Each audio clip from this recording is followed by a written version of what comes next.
Hi students, welcome to Lezend Classes. Students, మరి previous వీడియోలో మనము ఆల్టర్నేటింగ్ కరెంట్ గురించి మనం తెలుసుకున్నాం కదా students.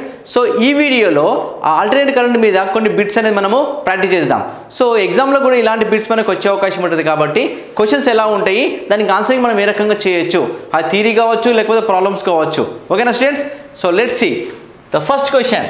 The period of a wave is the period of wave. Wave అంటే ఏంటంటే స్టూడెంట్స్ ఇది ఒక wave.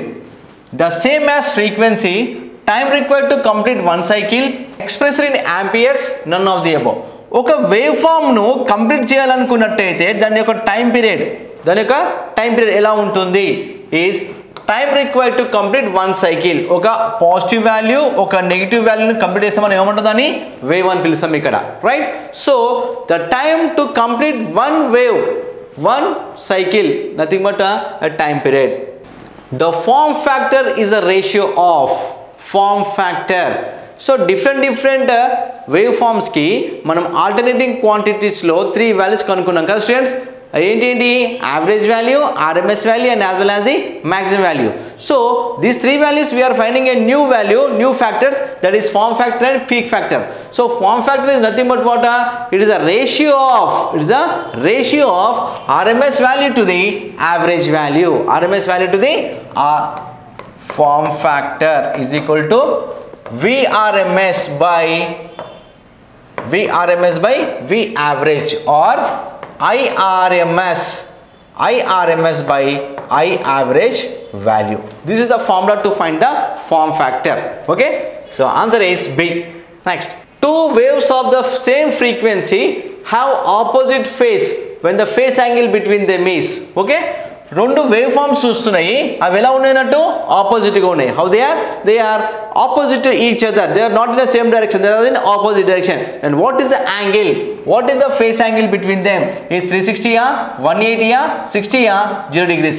So the answer is it is in between 180 degrees students. How much? 180 degrees. Clear? Now form factor for a sine wave is waves. Okay, different వేవ్స్కి different form factors, peak factors వస్తున్నాయి మనకి. So one mark question ఈ రకంగా అడిగే అవకాశం ఉంటుంది. For sine wave ఏంటిది? For a sine wave what is the form factor value and what will be the peak factor value, right? It may be a sine, cosine, triangle, sawtooth, half wave, full wave.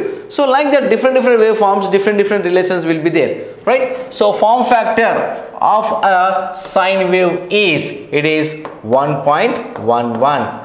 okay, so one oka gurtunchukoni banda gurtu endante students, sine kada, sine wave form, first sine adi entidi form factor FF వస్తుంది ఇక్కడ. So form ఫ్యాక్టర్కి వచ్చినప్పుడు ఇక్కడ value ఎలా ఉంది, ఇక్కడ 1.11 అట్లా మీరు గుర్తుంచుకోవాలి. సైన్ వేవ్ ఫార్మ్ ఫ్యాక్టర్ అంటే 1.11. అదే ఒక పీక్ ఫ్యాక్టర్ అనుకోండి, ఇట్ ఈస్ 1.414. పీక్ ఫ్యాక్టర్ ఎంత వస్తుంది ఇక్కడ?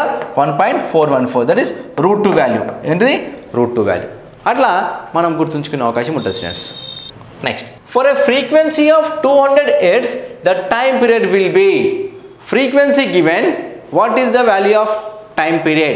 So what is the relation between time period and frequency? ఎలా ఉంటుంది మరి? The basic formula మనకి వెళ్తే time period is equal to 1 by frequency or frequency is equal to 1 by t, right? So what is given? Frequency ఇచ్చింది, ఎంత ఇచ్చిందో 200 Hz. ఏం కనుక్కోవాలి? time period కనుక్కోవాలి, that is 1 by 200 Hz. ఓకేనా స్టూడెంట్స్? సో 200 1 ఇట్లా పెట్టుకున్నాం అనుకో 0.0, okay 0, so anta 0.05. answer is, time is seconds. In a series circuit on resonance following will occur. ఒక సిరీస్ సర్క్యూట్ ఎలా ఉంది రెజొనెన్స్? ఓకే, అదొక రెజొనెన్స్ స్టూడెంట్స్, అదొక రెజొనెన్స్. ఏం సర్క్యూట్ అది? Series circuit. ఓకే, ఇట్లా each and every point is very important. క్వశ్చన్కి ఒకటికి 2 సార్లు చదివి దానికి అనుగుణంగా ఆన్సర్ చూసుకుంటూ ఎస్ ఏది బెస్ట్ అనేది మీరు ఐడెంటిఫై చేసుకొని మీరు ఆన్సర్ టిక్ చేయడం. So V is equal to VR. V అంటే వోల్టేజ్, VR అంటే resistance across the voltage. XL is equal to XC. This is inductive reactance and inductive capacitance అన్నట్టు, reactive capacitance. Z is equal to R. VL is equal to VC and all the above. Okay, so if మనం resonance గుర్తుకొచ్చినప్పుడు ఆ condition అయినా కానీ, okay statement అయినా కానీ మనం గుర్తు చేసుకున్నట్టయితే the answer is all of the above. All of the above. Okay students, form factor of an electrical circuit is equal to power factor. ఏం ఫ్యాక్టర్ ఇది? Power factor. So power factor formula ఎలా చూపిస్తాము? Cos థీటాతోని. ఓకేనా? Next R/Z. Yes, it is angle between voltage and current. Voltage and current మధ్యలో కూడా మనం angle అంటాం కదా స్టూడెంట్స్. Yes, kW/kVA. kW/kVA అంటే ratio of useful current to the total current. Okay, useful current to the total current కూడా అనుకోవచ్చు. All of the above. So student ఇది మనం చూద్దాం ఒకసారి. kW అంటే ఏంటి స్టూడెంట్స్? ఇక్కడ kW అంటే అది active power. Active power formula ఏంటిది? VI cos phi. Okay, next kVA. kVA అంటే ఏంటిది అన్నట్టు? ఇది అపరెంట్ పవర్. ఎస్తో చూపిస్తాం మనం. By VI. సో VI అయిపోతే మనకి ఏమొస్తుంది ఇక్కడ? cos phi. సో ఇది కూడా వన్ ఆఫ్ ద డెఫినేషన్ అన్నట్టు. సో ఆన్సర్ ఈస్ ఈ. All of the above is the right answer for the power factor. Capacitors for power factor correction are rated in. Okay, capacitor is the unit is farad అనుకుంటున్నాం మనము. But to improve the power factor, what is the rating? అంటే దాని యొక్క unit ఏంటిది? is kVAR. ఎందుకు? Kilovolt ampere reactance. To improve the power factor, we are bringing some capacitors and connecting series or parallel, star or delta to improve the power factor from lagging to the leading. So lagging ante entidi? Inductive load. Leading ante endanattu? Capacitor load. So lagging నుండి leading పట్టుకోవాలి కాబట్టి what we are connecting some capacitors. Okay, right? So that is a unit of kVAR, very important one. kVAR. All the rules and laws of DC circuits also apply to AC circuit contains. All rules of DC కి ఉన్ను AC కి మధ్యలో ఏవి మనం ఏది వాడతాము? ఎల్లా, సియా, ఆరా, అన్య. Right? Capacitance and inductance only we are using across the AC supply, but whereas resistance is using for both. We are using for both AC and as well as the DC. So answer is C. L and C are using only AC, but both దగ్గర వాడేది ఏంటంటే మనము R అన్నట్టు. ఓకేనా students? Power factor of an inductive capacitance usually improved by connecting capacitors in.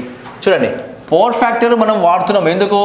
ఎక్కడ circuit? అది inductive circuit. ఏం circuit? Inductive. Usually improved the capacitors. ఎందుకు కెపాసిటర్స్ వాడుతున్నాము? ఎక్కడ వాడుతున్నాం దానికి మనము? And how we're connecting? We're connecting సిరీసా, ప్యారలలా, either A or B or none of the B. Okay, so to improve the power factor across the inductive load, we are connecting some capacitors in parallel, right? So the answer is parallel. In a circuit containing R, L and C, power losses can take place in. Power losses in which element? C, L, R, all of the above. Okay, so L and C ki vachinappudu the power losses are 0. We don't have any power losses. Only we have value in terms of R. I square R losses. So answer is C. Power factor of electrical bulb is. Bulb la what type of element will be there? R, L or C? Bulb is a heating element. So in heating what type of element we are using? Nothing but resistance. Okay, so resistance is a element used for a heating purpose. So bulb lo kuda manaki em untundi? Nothing but what? Bulb lo em untundi manaku? Resistance untundi. Then what is the power factor of resistance? Power factor of resistance ela untundi? It is nothing but what? Unity. Ade suppose L undi anukondi, ade emaytadi manaku? What happens? It will be a lagging. Ade oka C unte ade emaytadi? Leading. Right? So here answer is unity. Bulb, resistance, heating device, unity power factor. The frequency of domestic power supply in India is. So in India, what type of frequency we are maintaining? It is a constant or variable? First it is constant. What is the value of that one? Yes, 200, 100, 60 or 50? Cheppan students, what is the frequency of our India? Yes, our India frequency is, it is 50 Hertz. 50 Hertz, India. Whereas America, it is 60 Hertz. Whereas Japan, the frequency is 40. According to our machinery design, మన machines యొక్క designs బట్టి, alternators బట్టి, turbines బట్టి, we will fix this frequency. Okay? So here answer is 50 Hertz. In an AC circuit, the voltage and currents are represented by V is equal to Vm sin theta and I is equal to Im sin theta plus phi. The power factor of E is, okay, V is equal to Vm sin theta and I is equal to Im sin. So sin theta, but here what happens here? Here it is plus alpha. Okay, lagging or leading? Okay, leading or lagging or same or none of the above. Right? So here it is nothing but it is a lagging. The answer is B. The power factor of a DC circuit is always the power factor of a DC circuit. Okay. So AC లో power factor మూడు రకాలుగా ఉంటున్నాయి, unity, leading and lagging. Whereas in DC we have only one is there, that is unity power factor. Unity power factor. Okay. So these are some of the bits in unit 9, that is alternating current. Okay, small problems will be there, small values will be there, small definitions will be there. Okay, so each and every point wise you have to prepare for your exam, students. Okay na? I wish you all the best. Thank you.